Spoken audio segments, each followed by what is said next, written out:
오늘 본문이 시편 108편입니다. 이 시편 108편은 누가 썼을까요? 네. 성경 바로 위에 보면 시편 108편 위에 가로로 해놨어요. 누구의 시라고? 다윗의 시다 그랬어요. 이 시를 쓴 다윗은 성경에 대해서 성경에는 뭐라고 표현했을까? 그게 궁금해요. 성경에서 다윗은 어떻게 소개하고 있을까? 그 중에 하나만 살펴본다면 사도행전 13장 22절에 나오는 내용입니다. 사울왕의 뒤를 이어서 다윗을 왕으로 세울 때에 사무엘 선지자가 한 말인데 사도 바울이 이제 그걸 인용해가지고 한 말씀이에요. 빨간 글씨로 되어 있지요. 하나님께 다윗은 어떤 사람이었다? 마음에 쏙 드는 사람. 하나님의 마음에 딱 맞는 사람. 하나님은 사울을 이스라엘 왕으로 세웠는데 많이 실망했었습니다. 왜? 사울 왕이 변질돼 버렸어요. 사람은 변화를 통해 성숙해야지 변질되면 안 돼요. 변질돼 버린 거예요. 그래서 하나님 마음에 맞지 않는 일만 골라서 하는 겁니다. 그래서 안 되겠다. 내 마음에 맞는 일을 해줄 수 있는 다른 왕을 찾아봐야겠다. 찾고 있는데 하나님 눈에 쏙 들어오는 사람이 있었어요. 누구였지요? 다윗이에요. 다윗.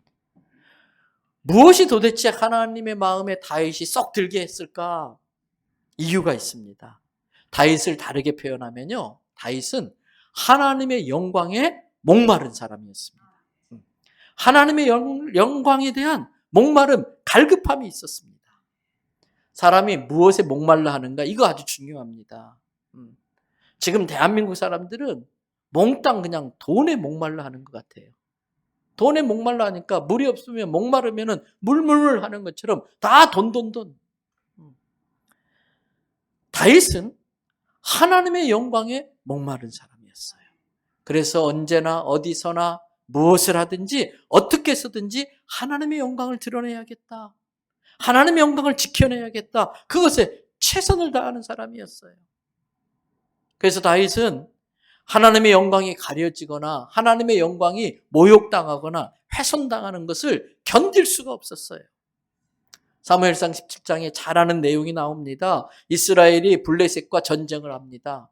그때 블레셋 대표 장군이 골리앗입니다. 근데 이 골리앗이 하나님에 대하여 입에 담을 수 없는 말을 막 내뱉는 거예요. 근데 이스라엘 군대들, 특별히 다윗의 형들, 하나님의 영광이 모욕당하든 말든 전부 다 숨어버려요. 왜? 하나님의 영광보다 뭐가 더 중요하다는 거예요? 자기 목숨이. 자기 목숨 1번, 하나님 영광 2번. 근데 거기에 다윗이 아버지 심부름을 갖다가 골리앗이 내뱉는 말을 듣고 피가 거꾸로 도는 것 같았어요. 저런 어떤 놈이 우리 하나님을 저렇게 욕하냐고. 그러면서 그 골리앗을 상대하러 나가면서 했던 유명한 말 우리가 잘 알지요. 사무엘상 17장 45절부터 나오는데 다윗이 블레셋 사람에게 즉 골리앗에게 이르되 너는 칼과 창과 단창을 가지고 오지만 난 누구의 이름으로 나간다? 네가 지금 모욕하고 있는 그 여호와의 이름으로 너를 치러 갈 거야.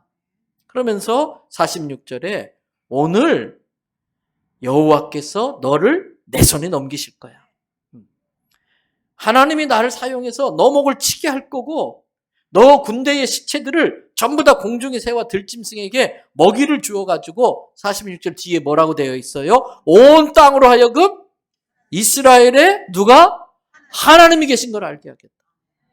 여러분 기독교의 신앙을 교리적으로 잘 정리해 놓은 문답집이 있는데 그중에 대표적인 게 작은 문답들, 작은 책이다 그래서 소요리 문답집이라는 게 있어요.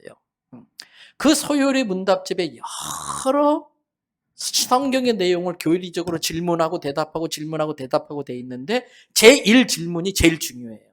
제1질문이 해결되지 않으면 나머지 질문은 의미가 없는 거예요. 근데 제1질문이 뭔지 아십니까? 교육받으신 분은 알 거예요. 사람의 제일 되는 목적은 무엇인가? 이게 질문이에요.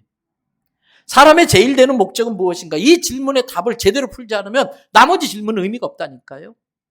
그런데 그 답이 이렇게 되어 있어요. 한번 따라 합시다. 사람의 제일 목적은 하나님을 영화롭게 하는 것과 그를 영원토록 즐거워하는 것이다.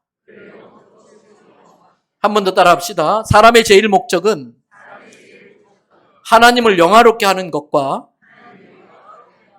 그를 영원토록 즐거워하는 것이다.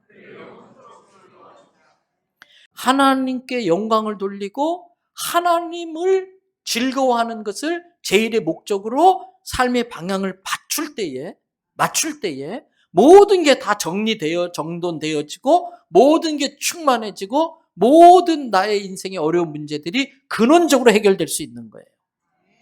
그렇게 살겠다고 하는 사람들에게 예수님을 통해 주신 엄청난 약속이 있어요. 그게 마태복음 6장 33절이에요. 잘하는 말씀이지요. 그런즉 다 같이 너희는 먼저 그의 나라와 그의 의를 구하라. 그리하면 이 모든 것을 너희에게 더하시리라. 나의 형상으로 지음받은 인간들, 영적 존재는 먼저 하나님의 나라와 의를 구하는 걸 제일 목적으로 삼아라. 그리하면 생존에 필요한 이 모든 건 내가 더해주겠다. 이게 우리의 믿음 되어야 하는 것입니다. 이것이 우리의 믿음 되시기를 바랍니다. 그 믿음에 충실해서 하나님의 영광만을 위해 살았던 사람이 다윗입니다. 그래서 다윗은 오늘 본문 시편 108편 8절 5절 말씀에서 이렇게 말해요. 다 같이 한번 읽어볼까요? 하나님이여 주는 하늘 위에 높이 들리시며 주의 영광이 온 땅에서 높임 받으시기를 원하나이다. 소원. 원하는 게 뭐냐? 다윗아, 네가 원하는 게 뭐냐? 주님이 하늘 위에 높임 받으시길 원합니다. 예배를 통해 찬양을 통해 섬김을 통해 주님 높임 받으시길 원합니다. 그리고 주의 영광이 온 땅에 충만하길 원합니다. 이게 다윗의 소원이었어요. 때문에 사도 바울이 자기의 삶을 살면서 그가 갖고 있는 분명한 인생의 어떤 판단의 기준이 있었어요. 그것은 우리가 잘 아는 고린도전서 10장 31절의 말씀에 다 같이 한번 읽어볼까요? 그런즉 너희는 먹든지 마시든지 무엇을 하든지 다 하나님의 영광을 위해서 해라. 아무리 큰 돈이 돼도 하나님의 영광이 훼손당할 것 같으면 안 하는 거예요. 아무리 손해가 돼도 하나님의 영광을 드러내는 일하면 하는 거예요. 하나님의 영광을 위해서라면 꿀꺽 삼켜야 되고요. 하고 싶은 말도. 하나님의 영광을 위해서라면 돌로 얻어 터져도 돌로 딸을 때려도 입술을 열어 복음을 전해야 되고요. 다윗은 이게 기준이었어요. 여러분, 우리가 그렇게 살아야 될 중요한 이유는 예수님께서 저와 여러분들을 위해서 자기 피값으로 죄의 값을 지불해 주시고 죄와 사망의 멸망에서 우리를 구원해 주셨기 때문이에요. 죽으심으로 죄값을 지불하시고 부활하심으로 영원한 생명을 보장해 주시고 그를 믿는 자에게 부활의 천면 열매가 돼서 그를 믿는 우리가 부활의 둘째, 셋째, 넷째 열매가 되는 영원한 생명이 있다는 걸 우리에게 보여주시고 그 영생을 가지고 천국을 향해 가는 게 우리 사람의 삶이라는 거예요. 바울은 그때까지 예수님이 자기의 피값으로 나를 사셨으니 나는 주의 것이다. 이제 나는 주의 것이니까 주의 영광을 위해 살겠다고 고린도후서 5장 15절에서 고백을 하고 있어요. 같이 한번 또 말씀 띄워주시면 그가 모든 사람을 대신하여 죽으심은 살아있는 자들로 하여금 다시는 그 자신을 위하여 살지 않고 오직 그들을 대신하여 죽었다가 다시 살아나신 이를 위하여 살게 하려 합니다. 말씀 그대로 띄워주시고요. 여기서 그는 예수님이에요. 예수님이 나를 포함해서 모든 죄인을 대신해서 십자가에 죽으심으로 죄값을 지불했다. 그래서 예수님 십자가 마지막 죽으실 때에 지난주 세례 교육 받으신 분들 제가 설명해 드렸어요. 마지막 하신 말씀이 테텔레스타이, 헬라어예요. 외상값 갚았다. 내 모든 죄값을 외상값 갚으셔서 채무자의 권리, 사단의 권리를 무효화시켜버리고 무력화시키고 생명의 창조자이기 때문에 죽음의 권세를 이겨내고 부활하심으로써 우리에게 영원한 생명을 주시는 구원의 은혜를 베풀어 주셨다는 거예요. 그래서 나는 이제 내 것으로 살지 않고 주님 것으로 살겠다. 그래서 사도 바울은 앞에서 말씀드린 고린도전서 10장 31절이 모든 행동의 판단의 기준, 그 기준에 따라 사도 바울은 어떤 태도로 살아갈 것인가 고백을 한 내용이 나오는데 그게 사도행전 20장 22절부터 24절이에요. 22절에 보니까 내 안에 있는 성령님이 예루살렘으로 가도록 감동을 주셔서 가기는 가는데 또 성령님이 말씀하시길 인격적인 성령님이시라 거기에 가면 무슨 일을 당할지 몰라.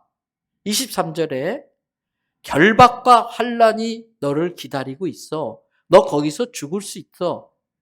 인격적인 하나님 성령님이시라 모든 정보를 알려주고 결정과 판단과 결정은 네가 해 하셨지만 24절에 내가 달려가야 할 길, 즉 주 예수께 받은 사명으로서 하나님이 주시는 은혜의 복음을 증언하는 일을 다 마칠 때까지는 무엇을? 나의 생명조차 조금 더 귀한 것으로 여기지 않겠다. 즉 생명은 생존 본능의 영역이에요. 더 이상 사도 바울은 생존 본능의 영역에 매이지 않고 하나님이 내게 주신 사명과 비전을 위해서 나의 생명까지도 바치겠다. 다윗의 형들과 이스라엘 군인들은 골리앗 앞에 생존 본능에 묶여서 하나님의 영광이 어떻게 되든 말든 사명이 뭐든 다 내팽개쳤지만 다윗은 자기 목숨의 위험과 상관없이 하나님의 영광을 위해 자기의 몸을 드린 것처럼 사도 바울도 은혜의 복음 증거하는 일을 마치려 하면은 나의 생명조차 귀한 것으로 여기지 않겠다고 한 거예요. 여러분, 제일 잘 사는 인생은 뭘까? 쉽게 말하면 저 샘턴 해운대 쪽에 사시는 분들이 대체적으로 우리보다 잘 사는 분들이 많을 것 같아요. 그런데 과연 그분들이 우리보다 다 행복할까? 물론 행복한 분도 있겠지만 잘 사는 분도 있지만 거기에 산다고 우리보다 더 넉넉하게 산다고 그래서 인생을 잘 산다든지 행복함을 보장받고 사는 것 같진 않아요. 또 판자촌에 사는 분들이 있어요. 우리보다 훨씬 더 열악하게 살아요. 근데 그분들이 우리보다 덜 행복할까? 그분들이 우리보다 불행할까? 아닐걸요? 훨씬 더 우리보다 행복하게 사는 분들이 얼마든지 많이 있어요. 그것을 좌지우지하는 거, 진짜 잘 살고 못 살고 그걸 결정짓는 것이 뭘까? 만들어진 목적대로 쓰임받고 만들어진 목적대로 살고 있느냐는 거예요. 여기 있는 종, 예배 시작할 때도 요긴하게 쓰여지지만 졸 때도 이게 굉장히 효과가 있어요. 네. 지금 깊은 묵상 가운데 주님과 직접 대면하시는 분들이 계세요. 네. 나는 주님부터 직통 계시를 받겠다. 그런 분들 깨우는데 이게 효과가 있어요. 근데 이게 단단하잖아. 제가 이거 가지고 호두 까는 데 써요. 호두 까는 데 써요. 그건 잘못 사용하는 거지요. 이 종은 특별한 택함을 받아서 그냥 종이라고 부르지 않고 거룩한 물건, 성물이라고 불러요. 최고로 잘 쓰임받는 거예요. 종들 중에서 택함받은 종이에요. 네. 우리 인생도 하나님이 나를 지은 목적 따라 사는 게 가장 가치 있는 삶을 사는 것이고 가장 의미 있는 삶을 사는 것이지요. 그래서 오늘 우리도 사도 바울처럼 하나님의 영광을 위해서 살 때에 영적 영역이 충족됨으로 말미암아 생존 본능에 필요한 모든 것들을 하나님이 책임져 주신다는 게 우리의 믿음 되시기를 바랍니다. 때문에 우리의 삶은 삶의 현장에서 하나님께 영광 돌리는 삶을 살아내야 돼. 마태복음 5장 13절에서 16절에 예수님이 너희는 세상에 뭐라고 그랬어요? 소금이다. 세상의 모든 사람들이 죽을 지경이라고 그래. 속상해 죽겠네. 속 썩어 죽겠네. 소금의 역할은 뭐예요? 썩지 않게 하는 거예요. 속이 썩어서 속이 상해서 죽을 지경에 있는 그 사람들에게 내가 가서 살맛 나는 세상 나게 만들어주는 거예요. 네, 웬만한 음식도요. 소금 한번 조금 넣으면요. 맛이 확 살아나요. 모두가 죽을 맛인 이 세상에 아우성되고 있잖아. 못 살겠어요. 힘들어요. 죽겠어요. 우리 보고 하는 소리예요. 우리 보고 살려달라고. 예수님으로부터 세상의 소금이라고 임명된 여러분 와서 나 좀 살려주세요. 살맛 나게 좀 해주세요. 또 15절에 뭐라고 그랬어요? 너희는 세상에 뭐라고 그랬어요? 빛이다. 어둠의 권세에 사로잡혀 있으니까 이리 깨지고 저리 깨지고 어두움 가운데서 그렇게 열심히 사니까 자빠지고 넘어지고 깨지고 그 어둠의 권세를 예수 이름으로 물리쳐버리면 그들이 천국 가는 길을 찾을 거 아니에요. 생존 본능에 사로잡혀서 어둠 가운데 그냥 마귀의 종로를 타고 있는 그들이 우리가 세상의 빛으로 쫙 그 어둠의 권세를 몰아낼 때에 비로소 이게 인생의 전부가 아니구나. 나는 하나님이 지으신 하나님의 피조물이구나. 내가 살아야 될 진짜 인생의 목적이 있구나. 이걸 깨달을 때에 판자촌에 살아도 불행할 수 있고 가난할 수 있는데 불행할 수 있고 가난할 수 있고 했는데 판자촌에 살아도 행복해질 수 있는 길을 찾을 수 있는 것이고 정말 대단한 집에 살면서도 불행하다고 느껴지는 사람, 대단한 집에 살면서도 인생 살 의미가 없어서 뛰어내리려고 하는 사람들을 붙잡아 줄 수 있는 일을 우리가 할 수 있다는 거예요. 때문에 신앙생활은 더 이상 관념적이면 안 돼요. 추상적이면 안 돼요. 신앙생활은 실제적이 돼야 돼. 구체적이고 생활 속에 실천되어져야 돼. 그게 16절입니다. 마태복음 5장 16절. 이같이 너희 빛이 사람 앞에 비치게 하여 그들로 그다음 뭐라고 되어 있어요? 너희 착한 행실을 보고 하늘에 계신 너희 아버지께 영광을 누가 영광 돌리게 될까요? 내 주변 사람들이. 나의 착한 행실을 본 사람들이 하나님 정말 계시네? 하나님 살아계시네? 하나님께 영광 돌릴 수 있도록 해라. 이게 예수님의 가르침. 세상의 빛으로, 세상의 소금으로, 그 세상의 빛으로 산다, 소금으로 산다는 건 착한 행실이에요.